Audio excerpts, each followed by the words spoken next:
नमस्कार साथियों, संस्कृति आईएएस के यूट्यूब चैनल पर आप सभी का स्वागत है। मैं हूं चंद्रशेखर। आज पुनः उसी क्लास को हम रिज्यूम कर रहे हैं, अर्थात mains answer writing guidance programme जो आप लोगों ने देखा है, आप लोगों ने सराहना भी की है, आप लोगों की प्रतिक्रियाएं भी आ रही हैं। तो उसी कड़ी में पुनः इकॉनमी से संबंधित जो प्रश्न हैं उन प्रश्नों पर हम बात करते हैं। क्या कुछ इसमें बातें शामिल हैं और क्या हमें यहाँ पर देखना चाहिए, अर्थात जो प्रश्न है इसमें जिस बच्चे ने लिखा है क्या कमी है, कौन कौन से पॉइंट और जोड़े जाने चाहिए, उन सभी तथ्यों पर हम बिंदुवार तरीके से बात करेंगे। तो चलिए प्रश्न देख लेते हैं। भारतीय अर्थव्यवस्था से संबंधित है। जैसा कि मैंने पहले भी बताया, भारत में प्रवासी मजदूरों की बड़ी संख्या और आपात स्थितियों में, जब आपात स्थिति की बात हो रही है तो आपके जहन में तुरंत कोविड-19 के दौरान जो रिवर्स माइग्रेशन हुआ था वो वाली स्थिति, वो पिक्चर आपके सामने आ जाना चाहिए। बहरहाल यहाँ पर आपात स्थितियों में उनकी खाद्य सुरक्षा की दृष्टि से एक देश एक राशन कार्ड सराहनीय पहल है। विश्लेषण कीजिए। तो यहाँ पर देखिए, विश्लेषण करने के लिए कहा गया है। तो विश्लेषण का मतलब यह है कि अगर कोई बात कही जा रही है तो उन सभी बातों के, अर्थात उस कथन के या तथ्य के एक एक पहलुओं को आपको ध्यान देना है। तो एक एक पहलुओं को यहाँ पर बताना है, इसीलिए मैंने कहा कि विश्लेषण करने के लिए कहा गया है। दूसरी बात यह है कि यहाँ 250 वर्ड में पूछा गया है आपसे और 15 अंक आपको इसके लिए दिया जाएगा। तो जो इन्होंने लिखा है, अभी इसको एक बार थोड़ी देर के लिए होल्ड कर देते हैं और क्या होना चाहिए उन पॉइंट्स को देख लेते हैं, फिर आकर के यहाँ पर देख लेंगे कि इन्होंने क्या लिखा है, कितना सही लिखा है। बहरहाल इसमें हम बात करें तो प्रवासी मजदूर किसको कहते हैं ये आपको पता होना चाहिए। और आपात स्थिति आप लोगों को पता है, जैसा कि मैंने पहले ही बता दिया। खाद्य सुरक्षा की बात है तो खाद्य सुरक्षा की दृष्टि से और सामाजिक न्याय सुनिश्चित करने, इसी में चूंकि बातें ये अंतर्निहित हैं, तो उसको ध्यान में रखते हुए आपको टोटल यही बताना है कि जो one nation one ration card है उसका लाभ प्रवासी मजदूरों को कैसे होगा, और अगर हो रहा है या होगा तो तथ्यतः प्रमाणित करना है। सभी तथ्यों को आपको देखना है। प्रमाणित करने का मतलब यह है कि एक एक तथ्यों पर विचार करना है। तो एक देश एक राशन कार्ड आपको बताना है। अब इसमें क्या क्या बातें होनी चाहिए, तो भूमिका में सबसे पहले आपको ये देख लेना है कि सामाजिक न्याय सुनिश्चित करने के लिए खाद्य सुरक्षा अधिनियम के अंतर्गत, या आप ये ऐसे भी कह सकते हैं कि खाद्य सुरक्षा सुनिश्चित करने के लिए खाद्य सुरक्षा सुनिश्चित होगी तो सामाजिक न्याय सुनिश्चित होगा। तो आप ऐसे कह सकते हैं कि सामाजिक न्याय सुनिश्चित करने के लिए वर्ष 2019 में खाद्य सुरक्षा अधिनियम 2013, यहाँ पर 2013 के तहत, ठीक है, one nation one ration card को शुरू किया गया था या इस योजना को लागू किया गया था। यह योजना लाभार्थियों को देश के किसी भी हिस्से में उचित मूल्य की दुकान से खाद्यान्न उपलब्ध कराता है। ठीक है, देश के किसी कोने में। तो देश के किसी कोने में अर्थात अगर कोई बिहार का रहने वाला मजदूर है, प्रवासी मजदूर है, और वो जाकर के मुंबई में काम कर रहा है, दिल्ली में काम कर रहा है, तो यहाँ जो उचित मूल्य की दुकान है, जो सरकार वहाँ पर कम कीमत पर खाद्यान्न उपलब्ध कराती है, वहाँ से वो ले पाएगा और उसकी खाद्यान्न आवश्यकताएं सुनिश्चित हो पाएंगी। स्वाभाविक सी बात है कि आपने भूमिका में ही सारी बातें बता दी और इसके माध्यम से उसका उचित पोषण सुनिश्चित होगा। ठीक, चलिए अब बात कर लेते हैं मुख्य भाग में क्या क्या बातें होंगी। तो मुख्य भाग में सबसे पहले आपको उन आंकड़ों को बता देना है। आंकड़े कैसे होंगे, तो आंकड़े कुछ इस प्रकार के होंगे कि देश की आबादी का लगभग कितना हिस्सा प्रवासी मजदूर है। तो देश की आबादी का लगभग 37% हिस्सा प्रवासी मजदूरों का है। एक राज्य से दूसरे राज्य में पलायन करके जाते हैं रोजगार के लिए। आंतरिक प्रवासियों की संख्या की बात करें, जब आंतरिक प्रवासियों की हम यहाँ पर बात कर रहे हैं, चूंकि प्रवासी मजदूरों की बात हो रही है तो आंतरिक प्रवासी की ही बात हो रही है। देश के अंदर एक देश एक राज्य से दूसरे राज्य या एक ही राज्य में एक स्थान से दूसरे स्थान तक, तो यहाँ पर कहा गया है प्रवासियों की संख्या जो है यह इतना करोड़ है। तो इनकी आय सुनिश्चित करना, आय के साथ साथ हमें यह ध्यान रखना है कि आय तभी सुनिश्चित हो पाएगा जब बचत होगी, और बचत तो तब होगी जब उन्हें उचित मूल्य पर खाद्यान्न उपलब्ध होगा। तो यहाँ पर कहा गया है कि ये आंकड़ा है और इस आंकड़े के हिसाब से यह भी कहा गया है कि विभिन्न कारणों से खाद्यान्न की आपूर्ति बाधित होती है, जैसे कोविड-19 के दौरान हमने देखा, या कोई आपदा आ गई या कोई ऐसी समस्या हो गई, ठीक है, आपूर्ति बाधित होती है। जब आपूर्ति बाधित होती है तो इसका मतलब यह है कि इसे जब आप इकोनॉमी में पढ़ते हैं तो उसे कहा जाता है बॉटल नेक इन्फ्लेशन। ठीक है, तो यहाँ खाद्यान्न आपूर्ति बाधित होती है और बाधित होने से जो खाद्यान्न की कीमतें हैं वो बढ़ जाती हैं और खाद्यान्न की कीमतों का बढ़ने का मतलब यह है कि खाद्य मुद्रास्फीति। तो यहाँ पर यह बताया गया है कि एक जो प्रवासी मजदूर है या प्रवासी व्यक्ति है जो एक राज्य से दूसरे राज्य में रोजगार की तलाश में जाता है, औसतन यहाँ पर औसत बताया गया है 5,506 रुपये अपने खाद्यान्न पर खर्च करता है। साथ ही साथ यहाँ पर भी कहा गया है कि खाद्यान्न लागत में इससे वृद्धि होती है और जब खाद्यान्न लागत में वृद्धि होगी तो इसका मतलब ये है कि बचत दर जो मजदूर है उसकी कम हो जाएगी और बचत दर अगर कम हो रही है तो उसकी आय प्रभावित होगी और आय प्रभावित होने का मतलब यह है कि उसका सामाजिक न्याय प्रभावित होगा। तो यहाँ पर देखें, अब प्रवासी मजदूरों का खाद्यान्न और पोषण इससे प्रभावित होता है। अब इसी चीज़ को ध्यान में रखते हुए क्या किया सरकार ने 2019 में कि जो राशन कार्ड, जैसे मान लीजिए कि आप उत्तर प्रदेश के रहने वाले हैं, आप यहाँ पर एमपी में गए हैं, ठीक है, एमपी में गए हैं, तो यहाँ से जब आप यहाँ गए हैं तो यहाँ पर तो आप एलिजिबल पहले थे 2019 से पहले कि यहाँ आपको बीपीएल के तहत मिल जाएगा। उचित मूल्य की दुकान से 2 रुपये 3 रुपये किलो के हिसाब से आपको खाद्यान्न मिल जाएगा, लेकिन यहाँ नहीं मिलेगा और यहाँ आप काम के लिए गए हैं तो जितना आपने कमाया उससे ज़्यादा आपने खाने पर खर्च कर दिया। तो ये समस्या थी। तो सरकार इस समस्या का समाधान करने के लिए सबसे पहले ये कहा कि राशन कार्डों की पोर्टेबिलिटी होगी। जैसे आप मोबाइल पोर्ट कराते हैं एक जो कंपनी होती है दूसरी कंपनी में, वैसे ही यहाँ पर कह दिया गया कि ठीक है आप यहाँ पर हैं, अगर यहाँ जा रहे हैं काम के लिए तो यहाँ पर हम इसको भेज देंगे। आप यहाँ पर जब तक रहेंगे, यहाँ पर एलिजिबल रहेंगे, वहाँ पर यहाँ जो सुविधा आपको बीपीएल के तहत मिलती थी यहाँ पर वही सुविधा मिल जाएगी, बस दैट्स इट।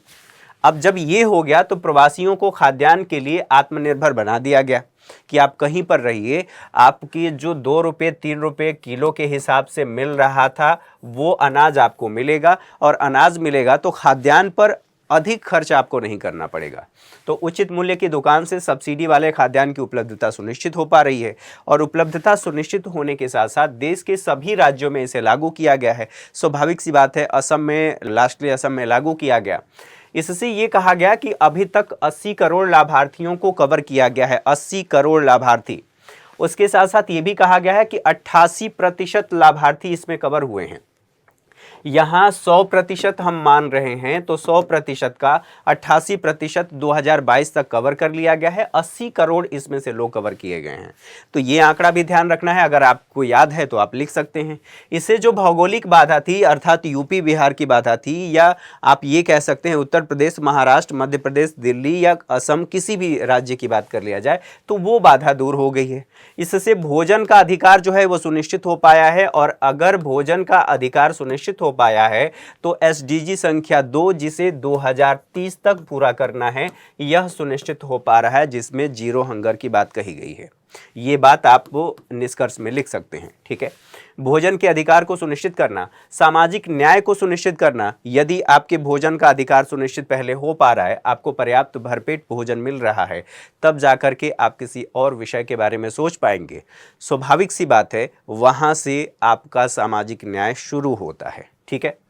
लीकेज में कमी आएगी। अब लीकेज में क्या होता था, एक व्यक्ति यूपी में भी रजिस्टर्ड है और यहाँ पर मान लीजिए कि एमपी में भी रजिस्टर्ड है कि यहाँ पर भी वो बीपीएल में है, तो यहाँ से दोहराव की समस्या होती थी। न केवल दोहराव बल्कि यहाँ पर खाद्यान्न की बर्बादी भी होती थी और यहाँ लीकेज की समस्या देखी जाती थी, क्योंकि जो कोटेदार हैं, मतलब जहाँ उचित मूल्य की दुकान की बात की जा रही है, वहाँ पर वो बेच देते थे, तो उससे नुकसान होता था, सरकार को नुकसान हो रहा था।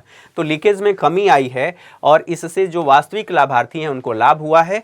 योजना की पूर्व शर्त ही यही है कि आप इसमें नकली या डुप्लीकेट जो राशन कार्ड है उससे बचा जाए और इसके लिए क्या किया गया है, आधार और बायोमेट्रिक से इसको लिंक्ड कर दिया गया है ताकि इस तरह की समस्या ही दूसरे राज्यों में या दोहराव की समस्या, एक व्यक्ति 2 जगह लाभ उठा रहा है, उस तरह की समस्याएं नहीं होंगी।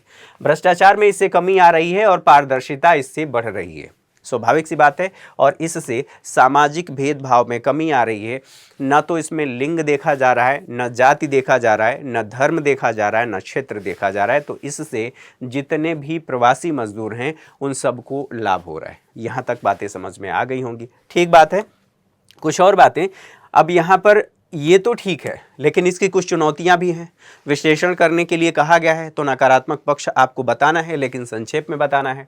आपात स्थिति में आपूर्ति बाधित होती है। जैसे 2019 में इसको लागू किया गया, ठीक बात है, लेकिन 2020 में जैसे ही हमने देखा कि कोविड-19 की स्थिति आई और लॉकडाउन लगा, तो रिवर्स माइग्रेशन हुआ। जैसे यहाँ पर मान लेते हैं, यहाँ बिहार का कोई व्यक्ति है, ये दिल्ली में गया है और यहाँ पर काम कर रहा है। जैसे ही लॉकडाउन लगा, हमने देखा कि रिवर्स माइग्रेशन हो रहा है, वापस भाग करके घर आ रहा है, क्योंकि उसे वहाँ पर पर्याप्त खाद्यान्न नहीं मिल रहा है। उसकी इनकम इतनी नहीं है कि वो वहाँ बाजार मूल्य पर खाद्यान्न खरीद करके खा पाए। ये बातें आपने समझ लिया। तो आपात स्थिति में आपूर्ति बाधित होती है।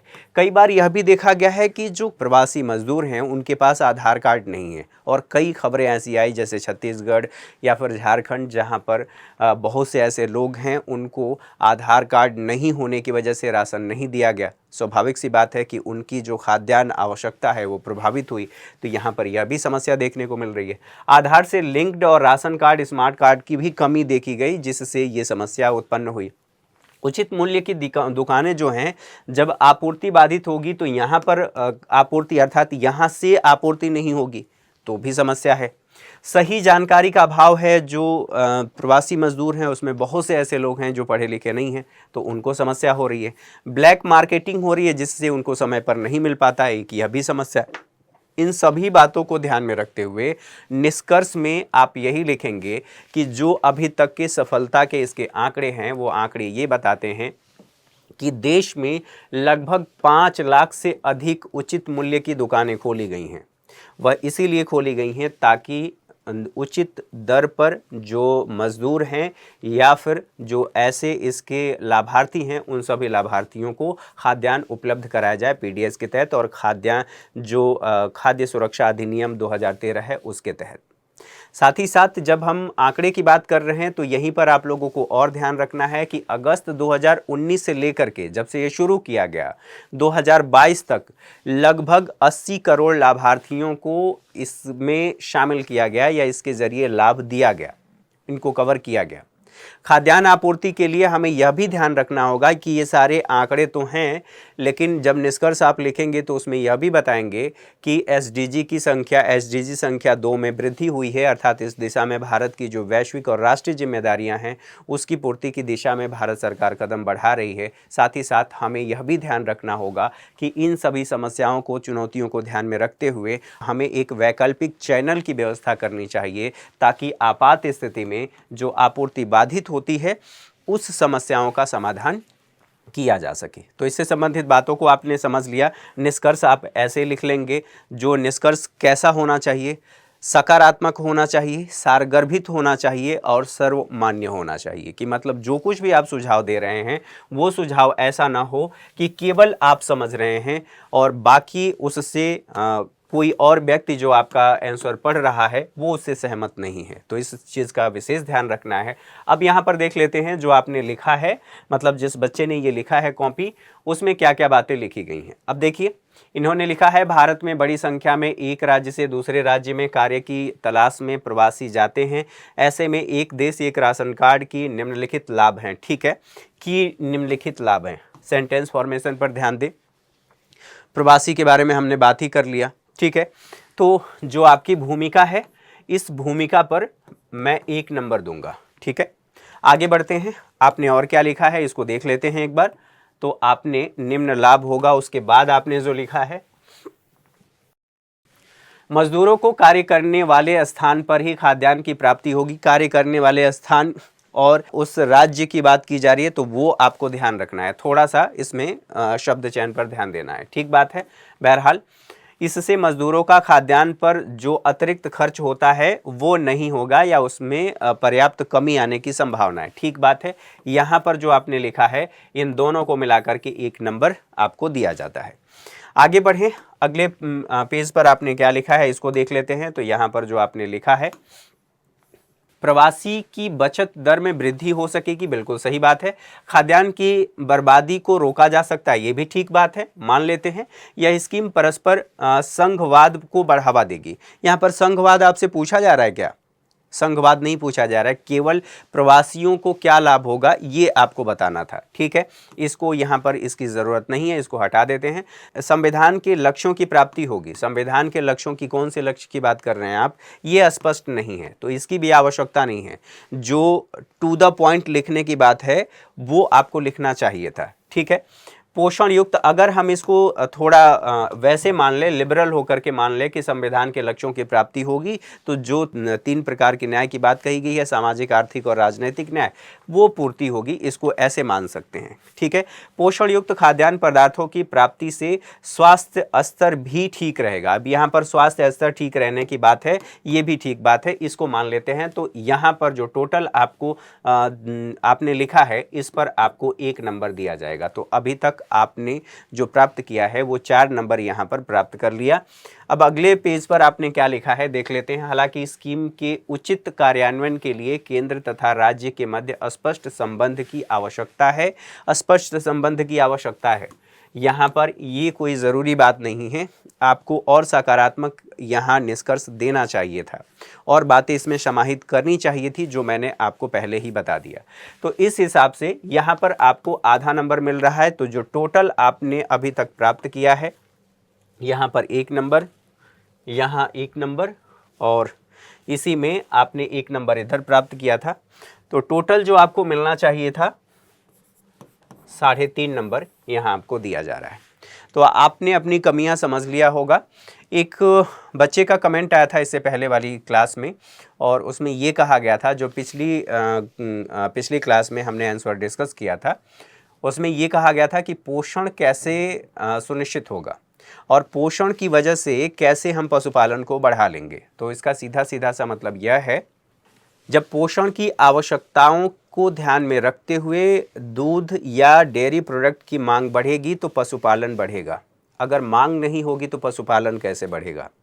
तो दूध और डेयरी मिल्क को पोषण के स्तर पर देखा जाता है, पोषण के लिए देखा जाता है, इसलिए जब उसकी डिमांड बढ़ती है तो पशुपालन की संभावनाएं बढ़ेंगी, और जब पशुपालन की संभावनाएं बढ़ेंगी तो इसका मतलब यह है कि एक वैकल्पिक आय के स्रोत के रूप में उसका विकास और मजबूत होगा।